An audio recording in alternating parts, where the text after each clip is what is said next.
마태복음 8장 14절부터 17절까지 다 같이 합독하십니다. 마태복음 8장 14절로 17절까지입니다. 시작. 예수께서 베드로의 집에 들어가사 그의 장모가 열병으로 앓아 누운 것을 보시고 그의 손을 만지시니 열병이 떠나가고 여인이 일어나서 예수께 수종들더라. 저물며 사람들이 귀신 들린 자를 많이 데리고 예수께 오거늘 예수께서 말씀으로 귀신들을 쫓아내시고 병든 자를 다 고치시니 이는 선지자 이사야로 하신 말씀에 현약 병을 짊어지셨도다 함을 이루려 하심이더라. 아멘.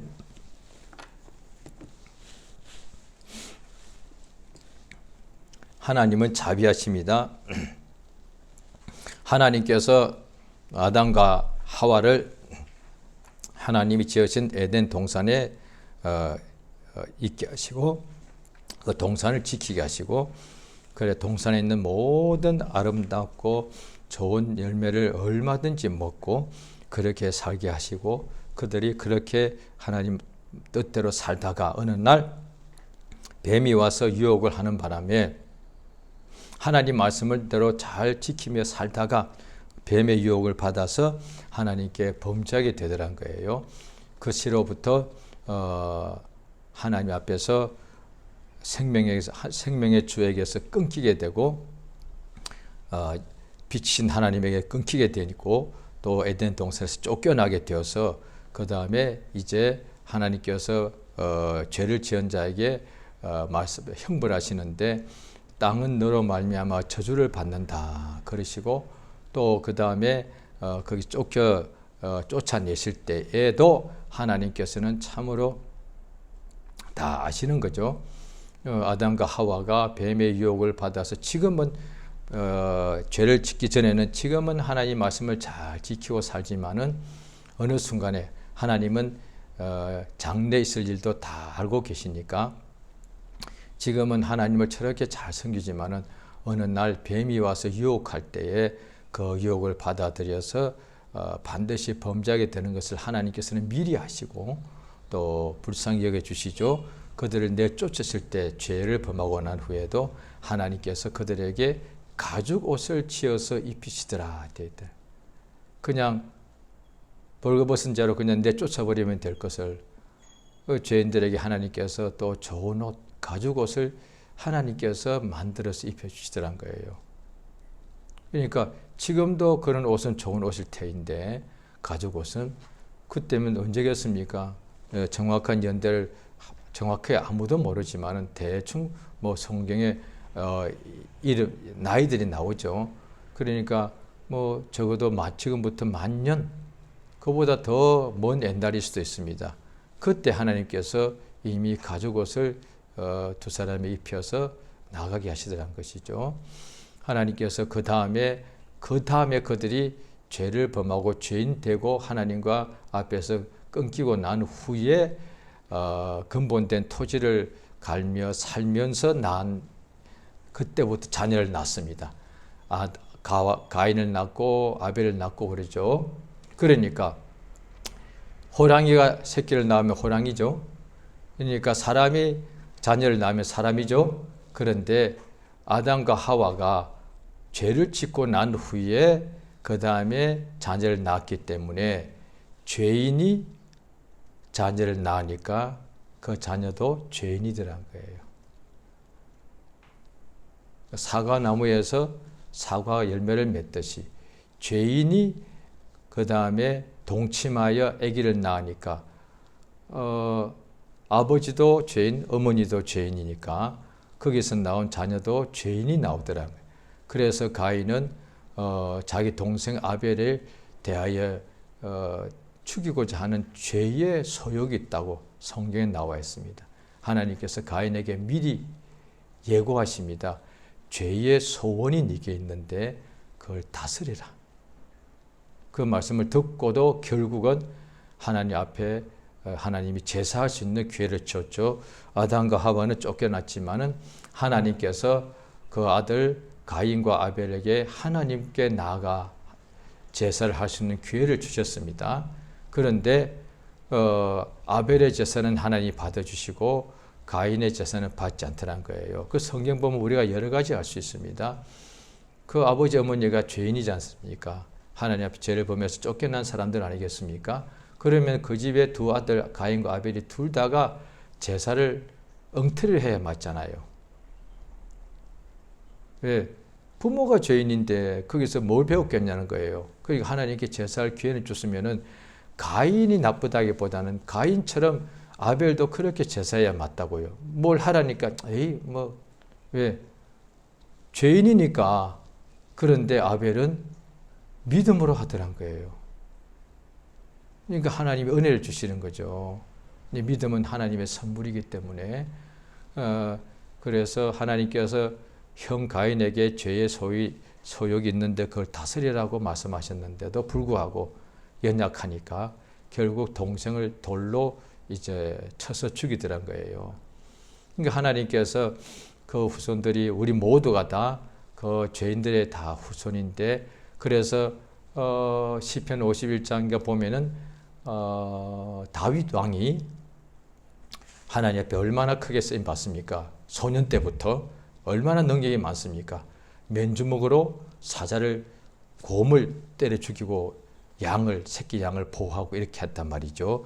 그 다음에 돌 하나로 골리앗을 그냥 죽이기도 하고 그런 다윗이 나중에 하나님께 범죄한 것을 깨닫고 난 후에 말하기를 그도 선지자죠.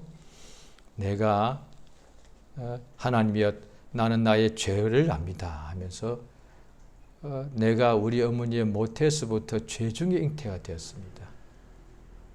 그게 그렇게 말. 그러니까 부모의 배에서 부모의 태에서 잉태가 될 때부터 죄인으로 잉태가 됐다는 거예요. 그러니까 죄인이 아기를 낳으니까 죄인이 나오고 날 때부터 이제 모두 우리 인간들은 죄인이기 때문에 항상 죄를 그러니까 포도나무니까 포도나무가 처음에는 묘목을 심었을 때는 그 쬐그맣잖아요.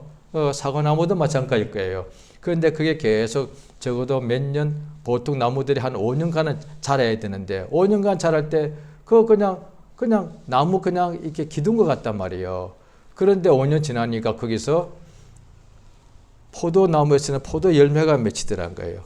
그러니까 그냥 가지 하나, 묘목 하나 심어 놨는데 그것이 자라니까 거기서 사과 나무에 심어 놓으니까 그래서 사과 열매가 맺더란 거예요. 그러니까 죄인이 어려서 태어나니까 날 때부터 죄인이니까 그게 자라니까 그 속에서 계속 죄가 나오더란 거예요. 그러니까 죄인이니까 죄가 그러니까 사과 나무니까 거기서 사과 열매를 계속 맺듯이 사람은 죄인이기 때문에 거기서 자꾸 죄를 맺는 거예요. 죄의 열매를 맺는 거예요. 성경 전체에 다 그렇게 우리에게 대해서 알려주고 있습니다. 인간은 죄인이기 때문에 날 때부터 죄의 열매를 맺다. 그래서 성경은 또 어디는 보면은 어려서부터 죄를 범하더라. 어려서부터 하는 행위가 악하더라. 항상 불순종하더라. 사람이 그렇다는 거예요. 그런 인생들을 하나님이 불쌍히 여기셔서 유대인들은 하나님 택하신 족속이죠. 그들에게 하나님께서 율법을 주시더란 거예요. 율법을 주셔서 뭘 하느냐? 죄인인 것을 깨닫게 해주시려고요. 깨닫게 해주시려고. 자, 우리 로마서 5장을 보시겠습니다.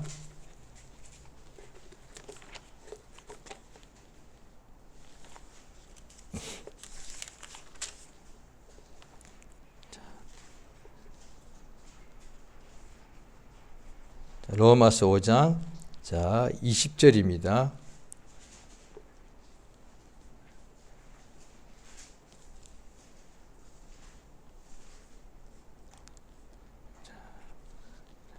로마서 5장 13절 먼저 보죠.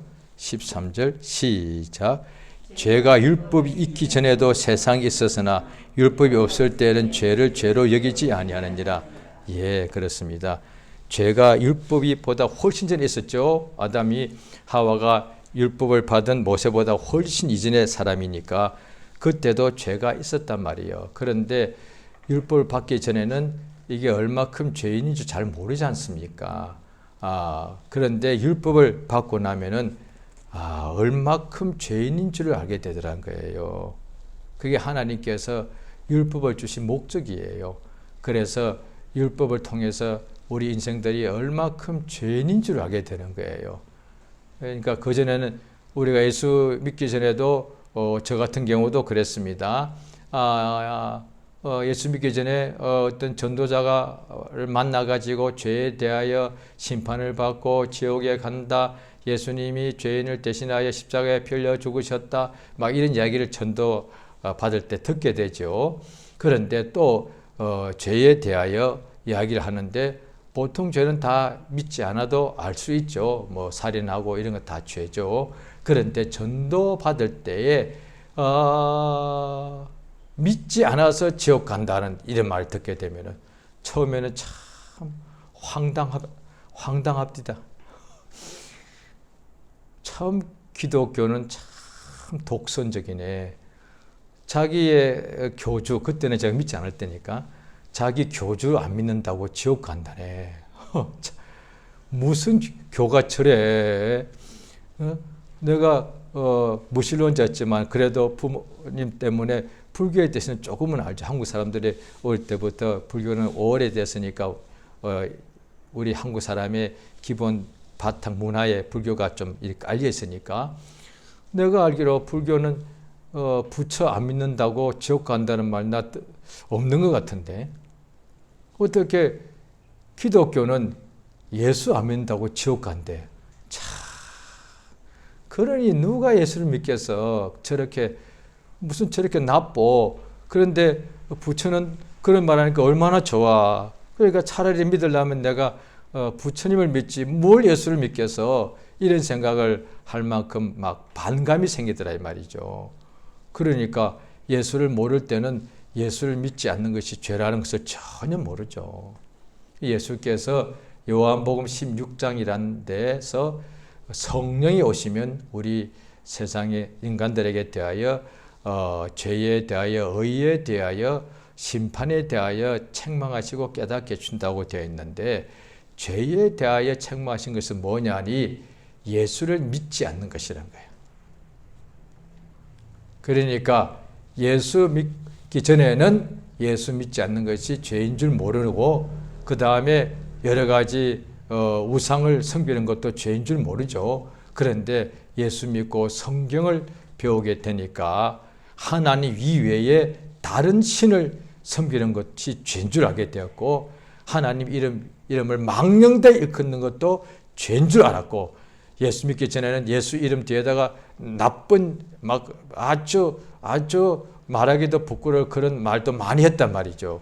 근데 그게 죄라고 생각지 않죠. 뭐 보통 죄는 뭐 살인하고 도적질하고 남을 속이고 사기하고 이런 것이 죄인 줄 알지. 그거는 다 알지 않습니까? 그런데 예수 이름을 욕했다고 그게 죄라고 몰랐다 이 말이죠. 그런데 예수를 믿게 되고 성경을 배우게 되다 보니 하나님을 능멸하고 조롱하고 우상을 섬기고 세상에 있는 신들 앞에 절하고 그걸 숭배하고 그 다음에 예수를 믿지 않는 것이 다 죄란 것을 알게 되었다는 거예요. 그와 같이 구약 때 사람들은 율법을 받음으로 죄가 뭔지를 알게 돼. 죄가 워낙 있는데 그런데 그게 죄인 줄 몰랐는데 알게 되었다는 거예요. 자, 우리 구약 성경 한번 또 찾아보시겠습니다. 구약 신명기 28장입니다. 구약 304페이지입니다. 구약 성경 304페이지입니다. 구약 성경 304페이지입니다. 304페이지입니다. 자, 신명기 28장입니다. 신명기 28장 자 1절입니다. 자, 같이 한번 읽겠습니다. 신명기 28장 1절입니다. 같이 읽습니다. 시작. 내가 내 하나님 여호와의 말씀을 삼가 듣고 내가 오늘날 내게 명하는 그 모든 명령을 지켜 행하면 내 하나님 여호와께서 너를 세계의 모든 민족 위에 뛰어나게 하실 것이라. 내가 내 하나님 여호와의 말씀을 순종하면 이 모든 복이 내게 임하며 내게 미치리니 성읍에서도 복을 받고 들에서도 복을 받고 또 내 몸의 소산과 내 짐승의 새끼와 우양의 새끼가 복을 받을 것이며 내 광주리와 떡반죽 그릇이 복을 받을 것이며 또 복을 받고 나가도 복을 받을 것이니라. 예, 여기까지만요. 그러니까 하나님께서 알려주시는데 하나님의 말씀을 지키게 되면 모든 복을 받는다. 하나님이 복이 전부 다 복이 굉장히 많죠. 만복이니까 복도 10,000가지가 넘죠. 만복. 그런데 그래서 집안에서 복을 받고 나가도 복을 받고 집에서 키우는 소를 키우면 소도 복을 받고 양을 키우면 양을 복을 받고 자녀가 복을 받고 자녀가 잘 되게 되고 그 다음에 사업을 하면 사업이 잘 되고 모든 복을 받는다는 거예요. 어떻게 하면요? 지극정성을 잘하면요? 공양을 잘하면요? 뭘 하면요? 공부를 많이 하면요? 아니요. 하나님의 명령을 지키게 되면 순종하게 되면 하나님께서 어떻게 복을 받는지를 알게 되는 거예요. 예수 믿기 전에 저 같은 경우도 그랬죠. 한국 사람들이 만복을 좋아하죠. 복을 얼마나 좋아합니까? 그런데 그 복이 어떻게 복이 오는지를 모를 뿐이었어요. 복은 다 원하는데 그래서 입춘대기를 해가지고 그 다음에 대문에다가 수저에다가 그 다음에 옷에다가 베개에다가 온 사방에 복을 다 써놓는데 그 복이 어디서 어떻게 오는지를 몰랐을 뿐이에요.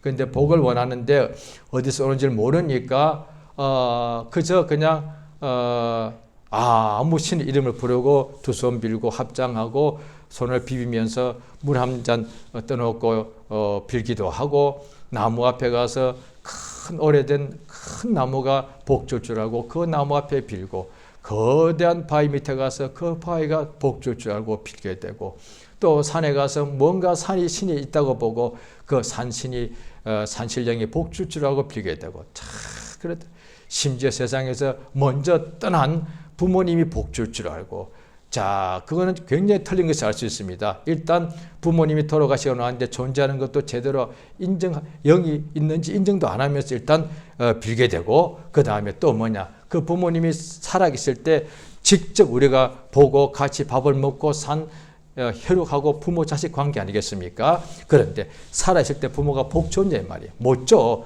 그런데 왜 복을 비냐 말이에요. 얼마나 어리석어.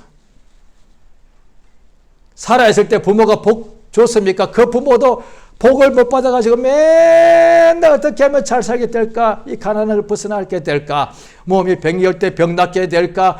왜 이렇게 우리는 복이 없고 이렇게 못 살까? 맨날 그러다가 살다가 죽는 부모 아니요. 그 부모가 무슨 복을 준다고 그 앞에 제사하냐 이 말이에요. 얼마나 어리석냐 이 말이에요.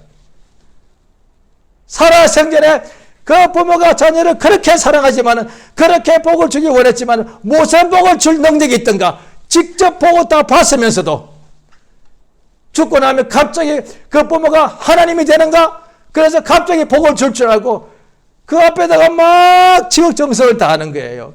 원래 한국 사람들이 이렇게 말이 다 대학 졸업한 사람이 국민에 아마 한 8, 90% 될 거예요. 그런데도 그 죽은 부모 앞에 절하는 거예요. 그 복 준다고 생각하는 거예요. 그 부모가 살았을 때 무슨 복을 줍니까? 자기 스스로 자기 인생에서 불행을 이겨내지 못해가지고 그렇게 맨날 입만 열면 탄식하고 저주하고 그러지 않았 그런 부모들이 아니었는가? 그러면 육체가 벗어나면 다 복을 주는 신이 되는가? 이게 뭔가 말이 앞뒤가 안 맞는데 그런데 왜냐니 복을 원하는데 어디서 오는지 모르니까 그렇게라도 세상 떠난 부모가 복을 준다고 그렇게 막 믿고 싶은 거죠. 그렇게 진짜 믿고 싶은 거죠.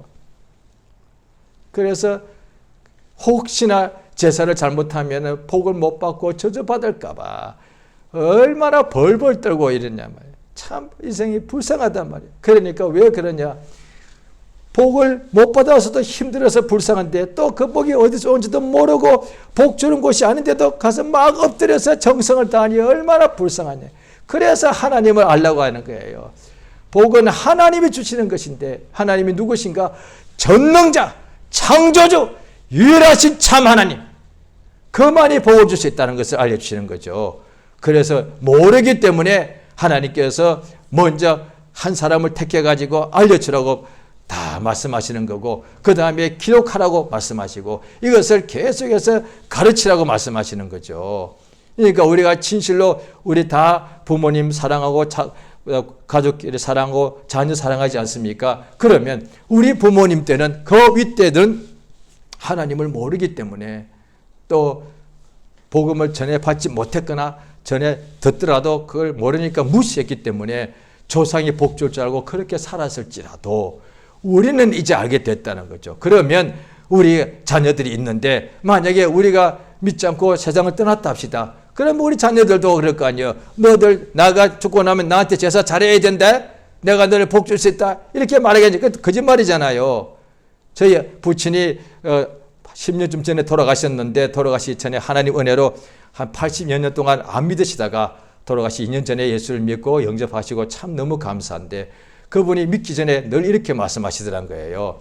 우리가 예수 믿으니까, 복음을 전하니까 너희들이 내가 죽으면 제사 안 해줄 것 아니냐, 내가 너희들한테 제사밥을 못 얻어먹을 것 아니냐, 이렇게만 그것을 종종 말씀하셨거든요. 그런데 제 기억으로 한 번도 저희 부친이 내가 죽고 나면 너희들이 나한테 제사를 안 할 것 같은데 그럼 내가 제사를 못 얻어먹는데, 이렇게 말은 했어도 내가 죽고 나면 너희에게 복을 줄 것이다, 한 번도 말한 적 없어요. 단 한 번도 말한 적 없어요. 내가 너희한테 제사밥을 못 얻는다 말을 했지만은, 내가 죽으면 너희에게 내가 제사밥을 잘 주면 내가 너에게 복 주겠다, 한마디 한 적 없어요. 살아서도 그 생각이 안 되는데, 왜? 자기가 복 줄 수 없는 것을 알기 때문에. 그런데 이제 우리가 부모가 되었는데 우리는 우리 자녀들에게는 그래야 되지 않겠습니까? 얘들아, 너희들 부모인 이 애비가 죽고 나면 제사 잘해야 된다 하는 것이 아니라, 내가 만약에 죽어도 너에게 복은 못 주니까 복 주는 분은 따로 있다, 사람 아니다, 하나님이 있다, 그에게 의지해야 된다. 이래야 정말 자식 사랑은 아니겠습니까? 왜냐하니 부모 입장에서는 자녀가 다 잘 되기 원하니까, 복 받기 원하니까. 부모인 나는 제대로 복을 못 받아도 우리 자식은 복 받기 원하니까. 그러면 그 복이 어디서 오냐 말이야. 나무가 주더냐? 우리가 처음에 믿기 전에는 한동안 나무 앞에 절했단 말이야. 돌 앞에 절했단 말이야. 일요일날 해보고 절했습니다. 그게 복 주더냐 이 말이야. 그 추운 겨울에 그 사들이 얼마나 밀리는데 일요일날 동해안 가서 그 일출 보고서 빌더란 말이야. 정월 대보름 달 보고 빌더란 말이야. 달이 복 줍니까? 태양이 복 줍니까? 못 주는 걸 알지 않냐 이 말이야. 왜? 해마다 빌지만은 해마다 그 뜻대로 안 되는 것을 자기가 알면서 왜 거기다 빌냐 이 말이야. 그러면 해도 달도 산도 나무도 복 못 주는 것을 알 거단 말이야. 그러면 어디서 복 주는지 찾아야지. 그래서 자기는 그 복을 미리 찾지 못해서 이렇게 살더라도 자기 자식에게는 복 주는 이가 누군지 알게 해줘야죠.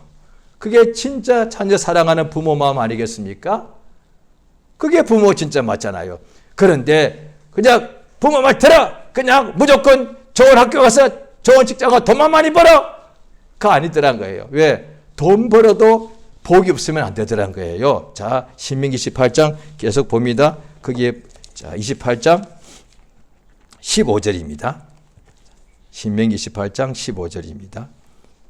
붙들습니다. 시작. 내가 만일 내 하나님 여호와의 말씀을 순종하지 아니하여 내가 오늘날 내게 명하는 그 모든 명령과 규례를 지켜 행하지 아니하면 이 모든 저주가 내게 임하고 내게 미칠 것이니 내가 성읍에서도 저주를 받으며 들에서도 저주를 받을 것이요 또 내 광주리와 떡반죽 그릇이 저주를 받을 것이요 내 몸의 소생과 내 토지의 소산과 내 우양의 새끼가 저주를 받을 것이며 내가 들어와도 저주를 받고 나가도 저주를 받으리라. 내가 악을 행하여 그를 잊어버려 내 손으로 하는 모든 일에 여호와께서 저주와 공고와 견책을 내리사 망하여 속히 파멸케 하실 것이며 여호와께서 내 몸에 연병이 들게 하사 내가 들어가 얻을 땅에서 필경들을 멸하실 것이며 여호와께서 폐병과 열병과 상함과 학질과 한재와 풍재와 썩는 재앙으로 너를 치시리니 이 재앙들이 너를 따라서 너를 진멸할 것이라. 내 머리 위에 하늘은 놋이 되고 내 아래의 땅은 철이 될 것이며 여호와께서 비 대신에 티끌과 모래를 내 땅에 내리시리니 그것들이 내려서 내 위에 내려서 필경 너를 멸하리라. 예, 이제 그 밑에 준 제가 읽습니다. 그냥 눈으로만 읽어주세요.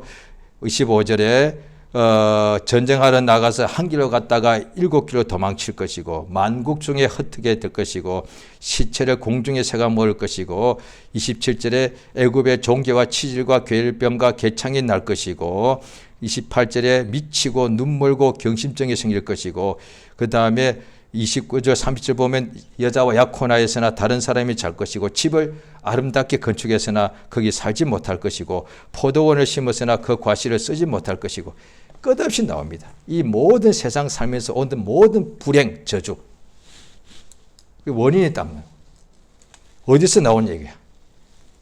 그러니까 이제 구약 이렇게 나옵니다. 하나님이 복 주시는 분이고 하나님께서 심판하시는 분이라는 거예요. 하나님은 창조주요 복 주시는 분이시요 또 심판하시는 분이십니다. 그래서 노아 때 심판하지 않습니까? 노아와 세 아들과 자부들 이외에는 전부 다 물로서 멸망시키시더라는 거예요. 그 다음에 소돔과 고모라 때도 롯과 두 딸 위에는 전부 다가 하늘에서 떨어진 유황불에 멸망을 당하더란 거예요. 그러니까 하나님께서 심판하시는 분이란 거예요. 그 다음에 하늘에서 천사 중에 가장 아름다운 자 중에 하나였던 루시퍼가 범죄하고 천사라도 범죄하니까 하나님께서 지옥에다가 던져 넣어서 그 하나님이 심판하시는 멸하시는 거죠. 그때까지 심판 때까지 잠시 이 흑암 속에 우주 안에 그를 가두어 놓았다고 성경에 나와 있단 말이에요. 그러니까 복은 어디서 오느냐? 하나님에게서 오는데 하나님의 명령에 순종하면 모든 복을 받고 하나님의 명령을 어기게 되면은 모든 저주가 오더란 거예요. 이게 마땅하더란 거예요. 그런데 그 저주가 우리가 죄인으로 태어나 죄범하고 또 우리가 또 저 앞에 하나님을 믿지 않고 예수를 능멸하고 그 다음에 세상 신을 섬기고 온갖 죄를 범하지 않습니까? 그리하여 이 죄와 인하여 사망이 우리 영혼에 들어오고 사망의 짐에 눌리고 그 다음에 육체도 모든 저주가 조금 읽었죠. 모든 각종 병, 모든 실패, 가난 이게 다 저주단 말이에요. 세상에 살면서 모두가 겪는 거잖아요. 전쟁도 올 수 있고 사고를 만나기도 하고 천재지변을 만나기도 하고 또 병 종류가 얼마나 많습니까? 그 다음에 잘하다가도 어느 순간에 막 안 되기도 하고 가족끼리도 막 그냥 서로 다투기도 하고 원수가 되기도 하고 그 다음에 그렇게 인생사에 괴로움이 많더라는 거예요. 그게 모든 저주거든요. 그게 우리가 받아야 마땅한데 하나님께서 우리를 얼마큼 불쌍히 여기시느냐. 그 모든 사망과 저주를 하나님께서 사망과 저주 속에 완전히 이렇게 한복판에 놓인 우리들을 하나님께서 불쌍히 여기셔서 그 사망과 저주에서 우리를 구원하시더란 거예요. 어떻게 구원하시느냐? 말로? 이를테면 이제부터 너희들 죄 없다! 하나님은 말씀으로 모든 만물을 지을 수 있으니까 그렇게 할 수도 있다고 생각할 수 있단 말이죠. 하나님이 빛이 있으라니까 빛이 생겼듯이 하나님께서 우리 모든 죄인들을 용서하시려고 이렇게 불쌍히 여기시니까 그냥 말로 이제 모든 아담과 하와의 후손 죄인들은 죄 없다! 이러면 될 것 같은데 안 된단 말이에요. 그러면 하나님께서 말을 바꾸시는 분이 돼요. 죄는 반드시 멸망당한다 해놓고 그 다음에 어느 날 또 말을 바꾸어서 멸망당하는 죄인 이제 그냥 멸망 없어. 그 하나님이 말을 바꾸고 하나님께서 믿을 수 없는 분이단 말이에요. 그 다음에 또 마귀가 그렇지 않겠습니까? 하나님 왜 인간은 말로서 죄 없다 그러면서 우리는 왜 그렇게 안 하십니까? 그럼 하나님께서 공평치 않는 거예요. 또 하나님께서 약속을 마음대로 바꾸시는 분이 되는 거예요. 반드시 죄의 싹은 사망이라. 로마서 6장에도 나오죠. 우리가 반드시 영원히 사망의 이게 짐을 지고 육체는 모든 삶의 저주가 받게 되어 있다는 거예요. 그것을 하나님께서 사망과 저주를 받게 된 인간들을 불쌍히 여기셔서 어떻게 죄와 사망에서 구원하시는가? 어떻게 해야 될 것입니까? 말로서 없다. 이거는 불가능이고. 그러면 하나님께서 인간의 불쌍히 여기셔서 마귀에 속아서 죄를 범한 인생들이니까 이 죄와 사망의 죄로 인해서 사망과 저주에 갇힌 이 인간들을, 죄인들을 살려주고 싶은데 그걸 어떻게 해야 되겠습니까? 그 죄의 싹신 사망과 저주를 누군가 대신 벌받아라 이거야. 이게 복음입니다. 없다고 말하는 것이 아니에요. 없다고 하나님 말해버리면 이건 하나님이 약속을 바꾸시는, 하나님을 믿을 수 없는 분이에요. 그런데 우리가 당할 모든 형벌을 누군가 대신 받아라 이거야. 자, 우리 성경 보시겠습니다. 구약 성경 이사야서 53장입니다.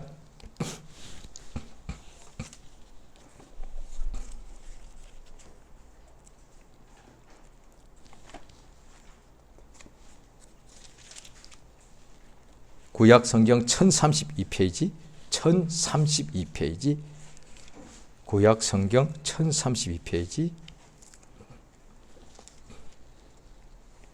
이사야서 53장입니다. 자, 53장 4절부터 6절까지 같이 읽겠습니다. 이사야서 53장 4절, 5절, 6절.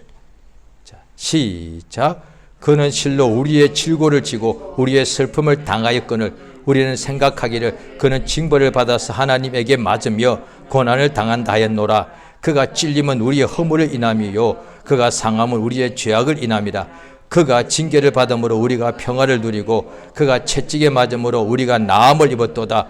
우리는 다 양 같아서 그릇 행하여 각기 제 길로 갔거늘 여호와께서 우리 무리의 죄악을 그에게 담당시키셨도다. 자, 이 말씀이 오늘 본문, 자, 보십니다. 마태복음 8장입니다. 8장 17절. 마태복음 8장 17절. 오늘 본문입니다. 시작. 이는 선지자 이사야로 하신 말씀에 우리 연약한 것을 친히 담당하시고 병을 짊어지셨다다 함을 이루려 하심이더라.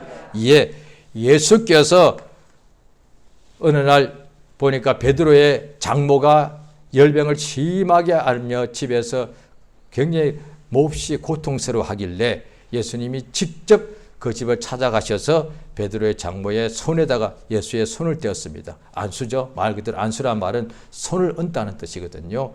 요즘 그래서 보통 다 머리에 손을 얹습니다만은 이 경우는 오늘날 우리가 주로 이제 기름 부음 받은 목사님 이런 분들은 머리에 손 얹지만은 성도끼리는 또 자기 연장자 같은 경우에는 머리에 손 얹기가 부담스럽지 있거든요. 그러면 이제 어깨에 손을 얹다거나 또 아니면 오늘 본문처럼 그냥 손에만 손을, 그 사람 손에 내 손을 탁 얹어도 열병이 떠나가더라. 예수께서 베드로의 장모의 손에다가 예수 손을 딱 얹으시니까 열병이 떠나가더라는 거예요. 깨끗하게 되어서 그날부터 베드로의 장모가 예수님을 섬기기 시작하더란 거예요. 그 다음에 또 저물 때 많은 사람들이 병자를 막 데리고 오는데 귀신 들린 사람을 많이 데려왔는데 예수께서 말씀으로 귀신을 다 쫓아내시고 병을 고치시더란 거예요. 이것은 그래서 이 내용이 사복음서에 나와 있습니다. 그런데 마태라는 사도는 12제자 중에 그 당시에 사도 바울은 나중에 따로 사도로 부르심 받았죠. 그러니까 사도 바울은 로마서 같은 거 기록한 거 보면은 그 당시에 사도 중에 공부 제일 많이 하는 사람이죠. 유대의 가장 위대한 유대교의 두 선생 중에 한 사람 밑에서 최고로 배운 사람이니까. 그런데 그 바울은 나중에 사도가 되었고 예수가 부르신 12사도 중에는 그래도 마태가 세관 세리였으니까 가장 많이 배웠을 거예요. 그때 세리는 로마한테 세금을 유대인에게 받아서 바치기 때문에 유대인들은 가장 싫어했지만 대신에 헬라를 써야 되고 기록해야 되기 때문에 세리였던 마태가 가장 공부 많이 했을 거예요. 12명 중에서는. 그 마태가 마태복음을 기록하였는데, 그러니까 아마 그때 세리는 또 돈도 많았으니까 구약 성경을 구입하지 않았는가. 예, 지금처럼 성경 이런 것이 아니라 두루마리로 되어 있으니까 그게 또 얼마나 비쌌겠습니까? 그러니까 아마 세리 마태는 구약 성경을 구입해가지고 읽지 않았겠는가. 그렇게. 그래서 오늘 마태복음 보면 마태가 쓴 복음서 중에 구약 성경의 예언을 가장 많이 기록해 놨습니다. 예수가 하신 일을 보면서 예수님이 이렇게 하신 것은, 이렇게 말씀하신 것은 구약 성경에 이 말씀이 이루어진 것이다. 오늘 본문도 마찬가지. 예수님이 그냥 병을 고치시더라. 이야, 능력이 많으시구만. 그것도 맞죠. 그래서 구약 때도 엘리사가 막 죽은 자도 살리더라. 엄청나더라.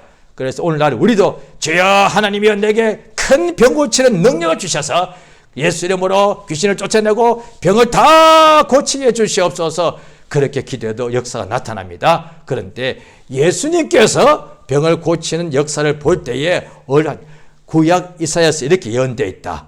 예수님이 병을 고치신 것은 하나님께서 우리 모두의 연약한 것과 질병과 저주를 예수에게 짊어지게 하셨다는 거예요. 이것이 복음이에요.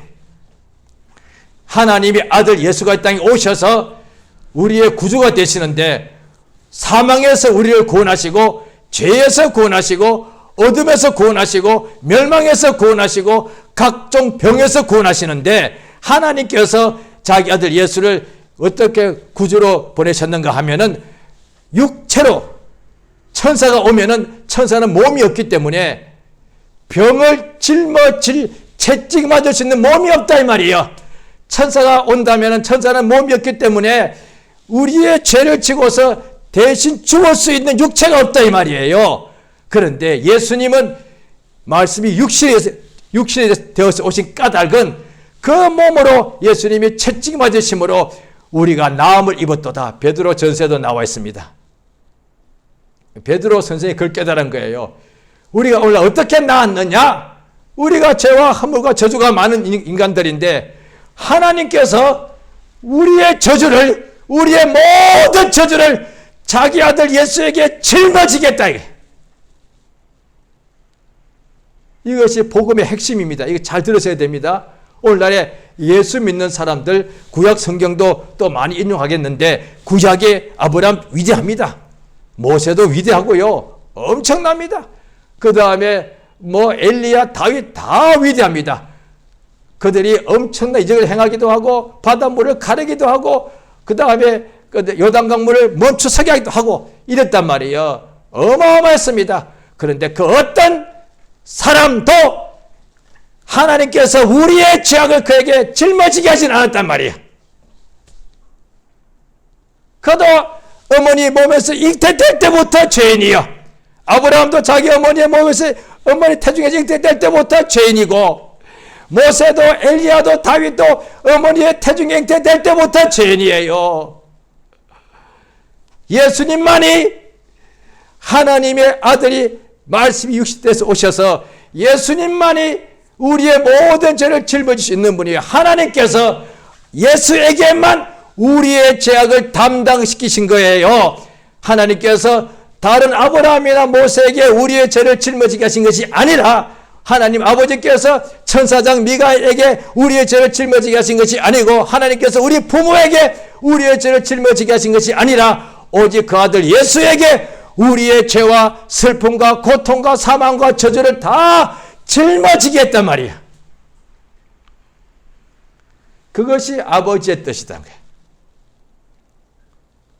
예수께서 십자가에 못 박혀서 피 흘릴 때 죽으실 때에 우리의 모든 죄로 싹스로 죽게 된 사망의 짐이 예수에게로 옮겨가서 예수가 대신 죽은 것이고, 그래서 이제 우리가 죽게 될 죄짐이 예수께로 옮겨갔으니까 이제 나는 짐이 없는 거예요. 그걸 믿기만 하면은 이제 죄짐이 있으면은 지옥 가야 되는데, 예수가 죄짐을 지고 죽은 것을 믿게 되면은 이제 우리는 영원히 살게 되는 것이고, 또한 몸에 병이 있더란 거예요. 인간이 육체가 있으니까 육체에 병이 오지 않습니까? 평생 동안 살면서 몸의 연약함으로 우리가 죄를 범할 때도 있고, 그러다 보면 몸에 온갖 병이 생길 수 있단 말이죠. 그때에 예수님께서 십자가에 못 박히기 바로 몇 시간 전에 심하게 채찍질을 당하셨는데, 그런데 그때 예수를 믿은 사람이 있고 믿지 않은 사람이 있었는데, 예수님 공생의 동안에 믿지 않는 사람은 예수님이 자기가 나사렛 촌 사람인데 자기를 하나님 아들이라고 한 가장 큰 죄를 범했으니까 저렇게 맞는 게 마땅한 거예요. 저렇게 막 침뱉음을 당하고 조롱을 당하는 것이 마땅해. 왜? 자기가 하나님 아들이라고 말했으니까 제가 저렇게 십자가에 못 박혀 죽어야 마땅하단 말이에요. 그래서 믿지 않는 사람들은 예수를 조롱하고 자기 죄 때문에 죽는다고 했단 말이에요. 그런데 믿는 사람은 어떻게 되느냐? 예수가 가장 흉악한 형벌을 받고 채찍질 당하고 죽었는데 자기 죄 때문에 죽은 것이 아니라 우리의 저주 때문에 채찍에 맞았고 우리의 사망 때문에 예수가 대신 십자가에 못 박혀 죽었다는 거예요.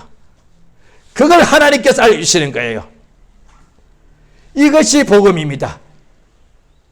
제가 예수 믿고 난 후에 처음에 6개월 만에 믿음이 연약해서 다시 세상 돌아가서 2년 동안에 교회 다니지 않다가 심한 악창을 몸에 이렇게 겪게 되었는데 너무너무 안 낫고 너무너무 괴로워서 진짜 너무너무 미칠 정도로 밤에 잠을 못 자고 너무 괴로워서 제 기억이 맞다면 그 6개월 동안에 다시 교회 돌아와서 제가 낫고 싶어서 그 병 나으려고 사흘 금식 또 몇 달 후에 또 사흘 금식 또 일주일 금식 이렇게 했다. 병 나으려고 너무 아파가지고 너무 괴로웠어요.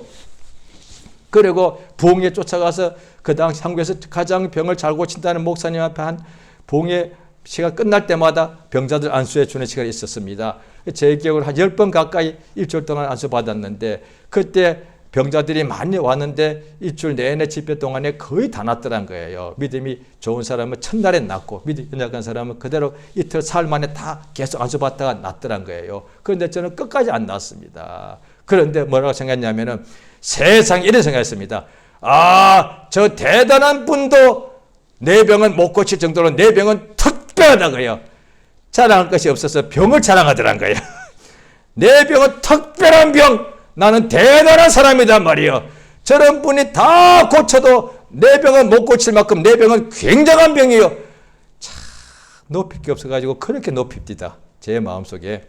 자우가 그렇게 병이 안 나았는데 너무너무 괴롭고 힘들어서 어느 날 학생인데 학교가 있던데 학교도 못 가고 집에서 그냥 낙심한 상태에 하나님 은혜가 감동돼서 찬양을 계속 하다가 예수의 보혈 찬송만 한 1시간, 2시간 했습니다. 그러다가 주님이 감동 주시는 거예요. 계속 믿음을 고백했으니까. 예수가 십자가에 못 박히는 순간에 너의 죄를 지치고 대신 죽은 것을 믿지 않냐? 지금 내가 그럼 지금 죽어도 천국 가는 것을 믿지 않느냐? 예!